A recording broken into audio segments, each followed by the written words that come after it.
Exercice 3, un exercice sur les fonctions. Donc on vous donne une fonction f de x égale à 1 moins x exponentielle de 3x. On vous donne la dérivée, seconde, il fallait bien lire l'énoncé. Première question, on vous demande d'étudier le signe de la dérivée, puis les variations de la fonction. Alors le signe de la dérivée, comme c'est un produit, on fait le signe de moins 3x plus 2 et le signe de l'exponentielle. L'exponentielle, c'est toujours positif. Moins 3x plus 2, fonction affine, elle est décroissante, donc ce sera plus moins. Je regarde quand est-ce que moins 3x plus 2 égale 0. On écrit son petite équation, on trouve 2 tiers. On vérifie sur sa courbe, sur le dessin si ça marche.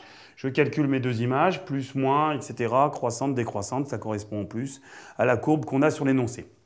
Deuxième question, on vous demande, est-ce que cette courbe a amené un point d'inflexion? La définition du point d'inflexion, il faut que la dérivée seconde s'annule, qui est égale à 0. La dérivée seconde est donnée par l'énoncé, donc il suffit de résoudre cette équation égale 0. 3 exponentielle de 3x ne peut pas être égal à 0, donc c'est 1 moins 3x qui est égal à 0, ça fait x égale à 1 tiers. On trouve donc son abscisse. Pour calculer l'ordonnée, je calcule f de 1 tiers. Je remplace ici par la formule. J'obtiens 2e plus 3. On passe à la suite. Partie B. On vous demande de vérifier si les points A et les points B appartiennent aux deux courbes. Je vous le fais pour A. Le B, c'est exactement la même chose. Donc on a A de coordonnées 1, 0. Je vérifie si f de 1 égale 0. Il suffit de remplacer. Je vérifie si g de 1, la nouvelle fonction, est égal à 0. Donc le point A appartient à la courbe de f et la courbe de g. Attention à votre rédaction, vous faites la même chose avec B, de coordonnées 0, 1, f de 0, g de 0, on tombe bien sur 1. Dans la deuxième question, on vous demande de prouver que l'exponentielle de 3x moins 1 est toujours positive sur l'intervalle 0, 1. Donc il suffit de résoudre cette inéquation. Moins 1 il passe de l'autre côté, je prends le logarithme de l'autre côté. Le 3 qui multiplie ici passe de l'autre côté, il divise. Donc on trouve bien que x est supérieur ou égal à 0. Donc on bien entre 0 et 1. Donc cette inéquation est toujours vraie sur l'intervalle 0, 1.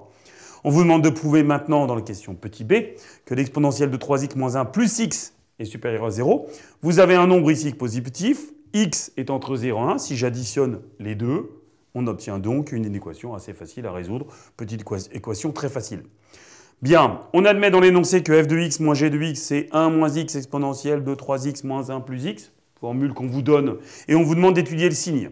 Alors, la deuxième parenthèse, on vient de démontrer à la question B que c'était positif, il ne reste plus qu'à faire le signe de 1 moins x. 1 moins x, c'est une fonction affine décroissante qui change de signe en 1, donc plus moins. Ça veut dire donc que cette parenthèse est positive sur l'intervalle 0, 1, celle-là est positive, donc l'ensemble est positif. À quoi ça sert de démontrer que f de x moins g de x est positif? Ça prouve que la fonction f, la courbe de la fonction f, est toujours au-dessus de la courbe de la fonction g. On va en avoir besoin dans la question suivante. Question 3, on vous demande de calculer l'intégrale de g de x dx entre 0 et 1. On prend la primitive de nos fonctions, x carré primitive x3 sur 3. 2x primitive x carré, 1 primitive de x, vous remplacez x par 1, moins je remplace x par 0, on trouve 1 tiers, ça se vérifie à la machine, c'est assez facile comme calcul de primitive.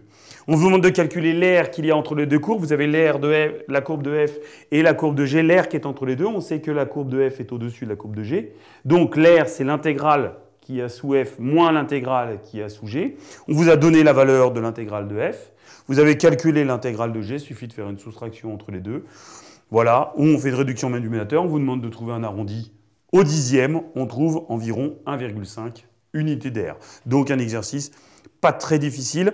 Voilà, il y avait juste une primitive où il fallait faire attention.